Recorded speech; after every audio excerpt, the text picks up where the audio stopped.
Я считаю, что в любом случае эта гонка, ну, сделать реванш по-любому. Потому что для меня очень принципиально выиграть это. Я понимаю, что Ахмеду это сейчас не нужно. Я понимаю, что а, каким-то образом нужно будет его заинтересовать. Я готов на любые условия, вот реально любые условия, любые деньги.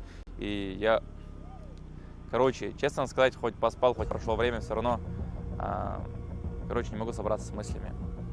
И вот я хочу попросить вас. Я общался с Ахмедом, он вообще не хочет. То есть он говорит, что вообще не хочет снимать гонку, не хочет всю эту